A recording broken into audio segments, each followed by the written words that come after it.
Class में हम लोग एक्सरसाइज 5.2 का क्वेश्चन नंबर 6 कवर किए थे। आज हम लोग क्वेश्चन नंबर 7 से स्टार्ट करेंगे और जो लोग नए हैं वो पहले पुराने वीडियो को देख लीजिएगा। पुराना वीडियो का लिंक डिस्क्रिप्शन में होगा। तो चलिए हम लोग स्टार्ट करते हैं। क्वेश्चन नंबर 7 क्या कहता है, तो देखिए क्वेश्चन नंबर 7 है find the 31st term of AP whose 11th term is 38 and 16th term is 37। तो क्वेश्चन में है हमारे पास कि किसी भी एपी का 31st टर्म को फाइंड करना है, मतलब 31वां टर्म, ठीक है। और दिया हुआ क्या है इन्फॉर्मेशन, दिया हुआ है 11th टर्म जो होगा उस एपी का वो कितना है 38 है। इसके बाद 16 टर्म जो होगा उस एपी का वो कितना है 73 है। तो ये दो चीज़ दिया हुआ है हमारे पास। अब इसके थ्रू हम लोगों को फाइंड करना है कौन सा 31st टर्म, ठीक है। तो जो इन्फॉर्मेशन दिया हुआ है उससे हम लोग पहले नोट डाउन कर लेते हैं। तो क्या होगा, देखिए यहाँ ध्यान से, हम लोगों को 11 टर्म दिया हुआ है कितना 38। 11 टर्म मतलब A11 इज इक्वल टू कितना दिया हुआ है 38। A11 का वैल्यू दिया हुआ है 38। इसके बाद और क्या दिया हुआ है 16 टर्म दिया हुआ है कितना 37, मतलब A16 इज इक्वल टू 73। और फाइंड क्या करना है 31st टर्म, तो 31st टर्म को फाइंड करना है। तो A31st is equal to question mark. Clear है इतना। अब देखिए इस तरह का क्वेश्चन में जब दो टर्म दिया हुआ रहता है आपको, तो सीधा सा दिमाग में एक ही चीज चलना चाहिए कि यहाँ हम लोगों को दो इक्वेशन आएगा और दोनों इक्वेशन को सॉल्व करके A और D का वैल्यू निकालेंगे, ठीक है। तो चलिए हमारे पास है A11 का वैल्यू कितना 38। A11 का मतलब क्या होता है, देखिए कोई भी टर्म दिया हो A11 हो A10 हो, इसको हम लोग कैसे लिखते हैं AN का फॉर्मूला में पुट करते हैं और AN इज इक्वल टू क्या होता है A plus N minus 1 into D। अब यहाँ देखिए A11 है तो इसको हम लोग ऐसे लिख सकते हैं A11 is equal to A plus 10D। N minus 1 होता है और N का वैल्यू कितना है यहाँ पे हमारे पास 11 है, तो कितना हो जाएगा A प्लस 10D, मतलब एक जस्ट इससे एक कम, ठीक है। तो यहाँ A11 का वैल्यू इतना हो गया इज इक्वल टू कितना दिया हुआ है 38। इसको इक्वेशन 1 मान लेते हैं हम लोग। इसके बाद नेक्स्ट और कौन सा है A16। तो A16 को कैसे लिख सकते हैं हम लोग A plus 15D is equal to कितना हो जाएगा 73 हो जाएगा। ये इक्वेशन 2 हो गया हमारा। अब इसको हटा देते हैं।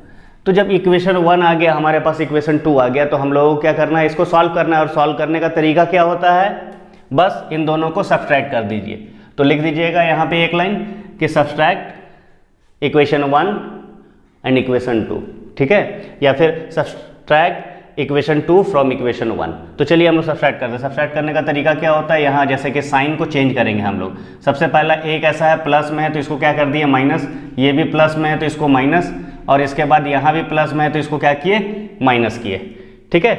तो अब देखिए ये A और ये कैंसिल हुआ। अब बचा क्या यहाँ हमारे पास, देखिए 10D माइनस 15D, तो यहाँ पे कितना हो जाएगा माइनस का 5D इज इक्वल टू यहाँ कितना बचेगा 73 माइनस 38 करके देखिए तो कितना हो जाएगा 35, ठीक है। लेकिन साइन किसका होगा, निगेटिव का साइन होगा। क्यों, क्योंकि 73 जो है सो बड़ा है। अब क्या करेंगे माइनस माइनस को काटिए, तो 5D इज इक्वल टू 35 हुआ तो D इज इक्वल टू कितना हो जाएगा 35/5, मतलब कितना है 7। D का वैल्यू मेरे पास कितना आ गया 7 आ गया। अब हम लोग को क्या करना है, इस D के वैल्यू को पुट कर देंगे या तो इक्वेशन 1 में या तो इक्वेशन 2 में, जिससे क्या हो जाएगा A का वैल्यू भी निकल जाएगा। तो हम लोग चलिए पुट करते हैं D का वैल्यू को इक्वेशन 1 में। तो लिखेंगे put the value of D in equation 1। Equation 1 में जब हम लोग पुट करेंगे तो कितना होगा, D का वैल्यू अगर हम लोग पुट कर रहे हैं तो इक्वेशन 1 क्या है A plus 10D is equal to 38। तो हम लोग क्या लिखेंगे A प्लस 10 इंटू D का वैल्यू कितना है 7 इज इक्वल टू कितना हो जाएगा 38। अब देखिए यहाँ पे 70 A plus 70 is equal to 38। अब A का वैल्यू निकालना है हम लोगों को, तो 38 माइनस 70 होगा। 38 और ये प्लस 70 है, इसको इस तरफ लेके जाएंगे तो क्या होगा, माइनस 70 होगा। तो 38 माइनस 70। अब देखिए इनको अगर आपस में सब्सट्रैक्ट करेंगे तो कितना आ जाएगा, 38 में से 70 सब्सट्रैक्ट करना है, तो छोटा में से बड़ा, तो साइन कैसा होगा, निगेटिव, और इन दोनों को सब्सट्रैक्ट कीजिएगा तो 32। तो ये आ गया आपका ए का वैल्यू। तो आपको मिल गया ए का वैल्यू और आपको मिला डी का वैल्यू। ठीक है, इसको हम हाईलाइट कर देते हैं, ये है हमारा डी और ए। अब हम लोगों को करना क्या है, ए और डी अगर मिल गया तो इस एपी का कोई भी टर्म निकाल सकते हैं हम लोग। तो हम लोग कौन सा निकालना है, 31। तो देखिए हम लोग क्या करेंगे, अब हम लोग क्वेश्चन के हिसाब से ए 31 इज इक्वल टू कितना हो जाएगा, देखिए जितना भी n का वैल्यू दिया हुआ है उससे क्या करना होगा, हम लोगों को एक कम लिखना होगा। मतलब इज इक्वल टू कितना हो जाएगा, a प्लस 30d। ठीक है, इज इक्वल टू ए का वैल्यू कितना है हमारे पास, ए का वैल्यू है -32 प्लस 30 इंटू डी का वैल्यू कितना है, डी का वैल्यू 7। ठीक है, तो कितना आ जाएगा वैल्यू, -32 तो ऐसे ही रहने दीजिए और प्लस 210। तो कितना आ जाएगा इसका वैल्यू, अब इन दोनों को सब्सट्रैक्ट करना होगा, सब्सट्रैक्ट करेंगे 178। तो ये आ जाएगा आंसर। तो मतलब हम लोगों को फाइंड करना था A31 इज इक्वल टू कितना हो जाएगा, 178। मतलब इस AP का 31वां टर्म कौन सा है, 178। क्लियर है। तो ये क्वेश्चन नंबर 7 हम लोग कंप्लीट किए। और क्वेश्चन नंबर 8 क्या है, एकदम क्वेश्चन नंबर 7 की तरह। ठीक है, अगर क्वेश्चन नंबर 7 समझ में आया होगा तो 8 भी बनेगा। थोड़ा सा ट्विस्ट है क्वेश्चन में, देख लेते क्या है। An AP consist 50 term of which third term is 12। मतलब कोई भी AP है और उस AP में टोटल टर्म कितना है, 50। ठीक है, और जिसका थर्ड टर्म जो है वो कितना है, 12, and the last term is 106। तो थर्ड टर्म कितना है, 12, और लास्ट टर्म कितना है, 106। अब देखिए लास्ट टर्म, जैसे कि थर्ड टर्म को तो हम लोग लिख सकते हैं A3। ठीक है, A3 का वैल्यू कितना है हमारे पास, 12, और ये जो लास्ट टर्म है 106, इसको क्या बोलेंगे, A50। क्यों, क्योंकि क्वेश्चन में देखिए एन AP कंसिस्ट 50 टर्म, और यही लास्ट टर्म होगा। A50 जो होगा वो क्या होगा, लास्ट टर्म होगा। तो हम लोग A50 का वैल्यू कितना लिखेंगे, 106। ठीक है, तो यहाँ पे जो गिवन है उसको लिख लेते हैं। हम लोग को फाइंड क्या करना है, 29th टर्म। ठीक है, तो देखिए यहाँ हम लोग एक काम करते हैं, सबसे पहला थर्ड टर्म, मतलब A3 इज इक्वल टू कितना हो जाएगा, 12, ये एक दिया हुआ है। दूसरा लास्ट टर्म 106 दिया हुआ है, तो लास्ट टर्म कौन सा होगा, चूंकि इस AP में 50 टर्म है तो लास्ट टर्म तो 50 ही होगा। तो A50 इज इक्वल टू कितना हो जाएगा, 106। अब और क्या फाइंड क्या करना है हम लोग को, A29। तो A29 is equal to question mark. यहाँ तक एकदम क्लियर है, समझ में आ रहा है। चलिए आगे बढ़ते हैं। तो जब भी ऐसा दिया हुआ रहता है, कोई भी दो टर्म दिया हुआ रहता है, तो हम लोग क्या करते हैं, इक्वेशन बनाते हैं और इक्वेशन से A और D का वैल्यू फाइंड करते हैं। ठीक है, तो इक्वेशन तो हम लोग बनाएंगे। यहाँ पे कितना दिया हुआ है, A3 का वैल्यू कितना दिया हुआ है, 12। तो A3 को हम लोग कैसे लिखेंगे, A plus 2D is equal to कितना हो जाएगा, 12। और क्या दिया हुआ, A50 का वैल्यू दिया हुआ है 106। ठीक है, तो हम लोग क्या लिखेंगे, A प्लस 50 के लिए क्या लिखेंगे, 49D इज इक्वल टू कितना हो जाएगा, 106। तो देखिए A3 था तो कितना लिखे, A2, A50 था तो कितना लिखे, A49, मतलब एक कम करके। ठीक है, तो अब हम लोगों का इसको अगर नाम देंगे तो ये इक्वेशन 1 होगा, ये इक्वेशन 2 होगा। इन दोनों को क्या करना होता है, सब्सट्रैक्ट करना होता है। तो ये प्लस था तो ये माइनस, ये भी माइनस हो जाएगा, ये भी प्लस है तो ये क्या हो जाएगा, माइनस हो जाएगा। अब इन दोनों को तो काट दीजिए। ठीक है, इन दोनों को काट दीजिए। अब इसके बाद इन दोनों को सब्सट्रैक्ट करेंगे तो कितना हो जाएगा, 47D इज इक्वल टू, ये दोनों को आपस में सब्सट्रैक्ट कीजिए तो कितना हो जाएगा, यहाँ पे 47 जो होगा वो निगेटिव में होगा। ठीक है, और यहाँ कैसा होगा, यहाँ भी निगेटिव आएगा क्योंकि बड़ा वाला का साइन निगेटिव है। 106 माइनस 12 कितना हो जाएगा, 94। ठीक है, अब इसके बाद हम लोग क्या करेंगे, तो देखिए यहाँ पे माइनस से माइनस को पहले कैंसिल आउट कर दीजिए। अब 47d इज इक्वल टू 94 है, तो d इज इक्वल टू कितना हो जाएगा 94 डिवाइडेड बाई 47, तो जस्ट दुगना है तो 2 टाइम्स में काट देंगे, तो d का वैल्यू मेरे पास कितना आ गया 2 आ गया। ये हमारे पास एक वैल्यू आ गया d का। अब d का वैल्यू को क्या करते हैं हम लोग इक्वेशन 1 में पुट करते हैं। इक्वेशन 1 में पुट करेंगे तो क्या मिलेगा, a का वैल्यू मिलेगा। तो लिखेंगे put the value of d in equation 1। अब इक्वेशन 1 में चलिए हम लोग पुट करने जा रहे हैं, तो क्या है equation 1, a plus 2 into D कितना है 2 है, इक्वल्स टू 12, तो कितना हो जाएगा a plus 4 is equals to 12, तो a इज इक्वल्स टू कितना आ जाएगा हमारे पास, a is equals to 12 minus 4 मतलब 8, तो a का वैल्यू आ गया हमारे पास 8। ये दो चीज़ हमको मिल गया, d का वैल्यू मिल गया, a का वैल्यू मिल गया। अब क्या फाइंड करना है, a29, ठीक है, तो फाइंड करते हैं हम लोग। तो a29 को फाइंड करने का तरीका क्या होगा, देखिए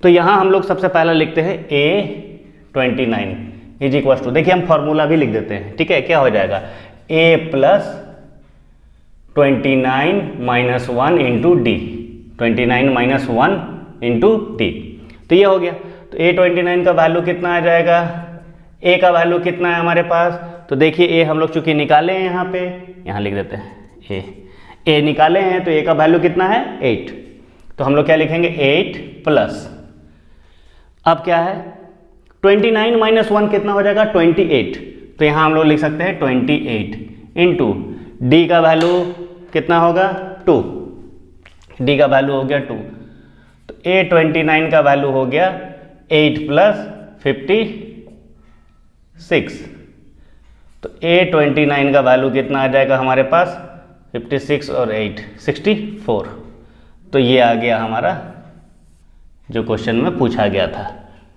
ठीक है। तो यहाँ तक समझ में आ रहा है, अगर समझ में आ रहा है तो हम लोग आगे बढ़ेंगे।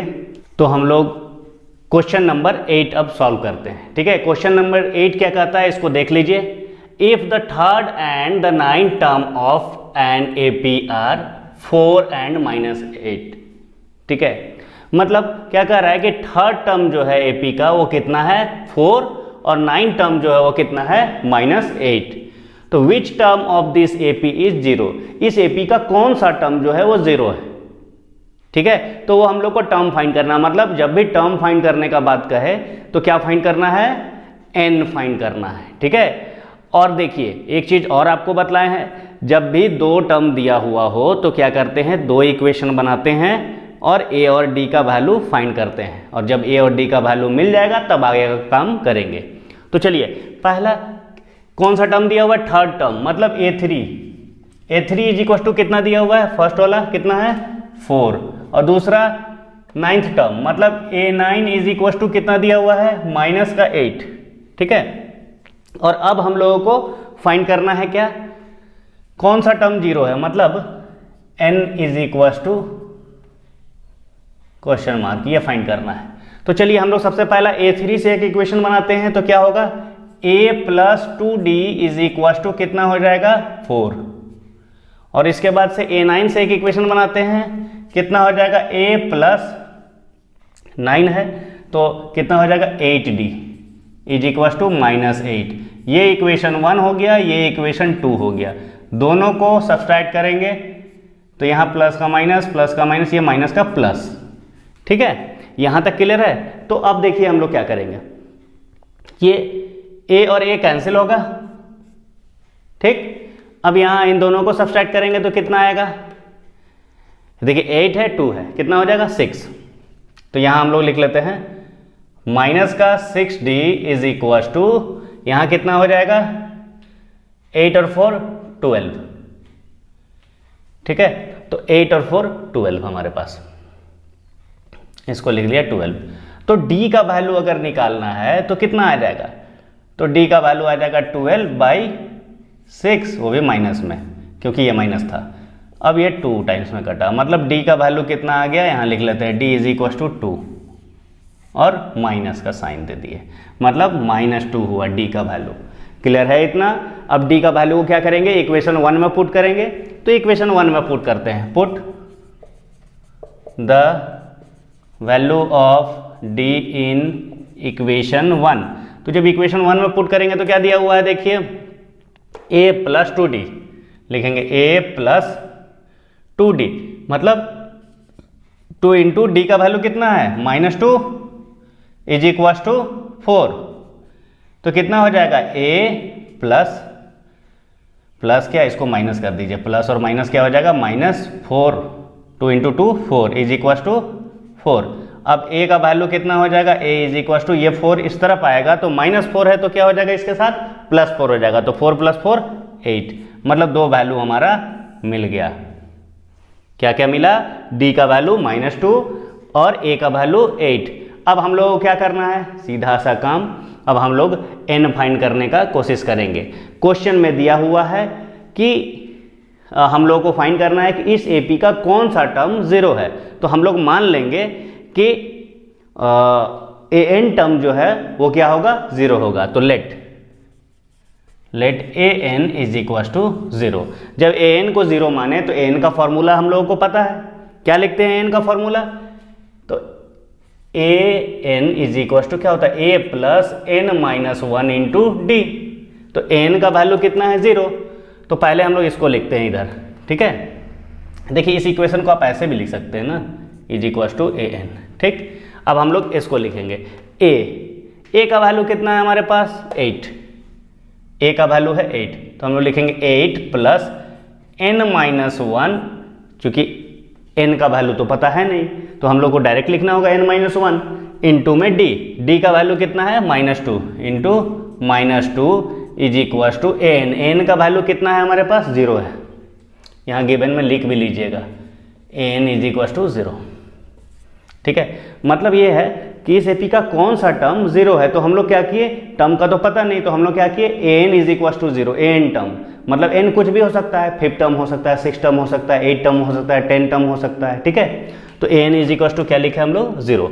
अब हम लोग इसको सॉल्व करेंगे, तो सॉल्व करते हैं। देखिए पहले तो ये प्लस में है तो इसको उल्टा साइड ले जाएंगे, n-1 into -2 is equal to, ये इधर आएगा तो कितना हो जाएगा, -8, ठीक है।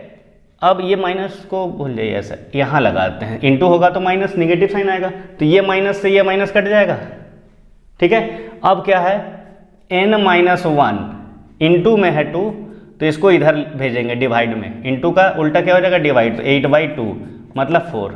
तो देखिए n-1 का वैल्यू कितना आया, 4 आया, तो n का वैल्यू कितना हो जाएगा, ये -1 इस साइड चला जाएगा, मतलब 4 + 1 इज इक्वल टू 5। मतलब हम कह सकते हैं कि इस AP का 5th टर्म जो है वो कितना होगा, 0 होगा। तो क्वेश्चन समझ में आया, तो चलिए ठीक है। अब अगला क्वेश्चन हम लोग देखते हैं। तो हम लोग क्वेश्चन नंबर 10 अब देखते हैं, ठीक है। क्वेश्चन नंबर 10 क्या कहता है कि the 17 terms of an AP exceeds its 10th term by 7। मतलब सीधा सा बात, 17 टर्म कितना होगा, A17, और ये 17 टर्म जो है AP का उसके 10 टर्म से 7 ज़्यादा है। तो 17 टर्म मतलब A17 माइनस अगर हम लिख दें A10 इज इक्वल टू कितना हो जाएगा, 7 हो जाएगा। 10 टर्म से 7 ज़्यादा है, मतलब दोनों का डिफरेंस तो कितना आएगा, 7 आएगा। क्लियर है इतना।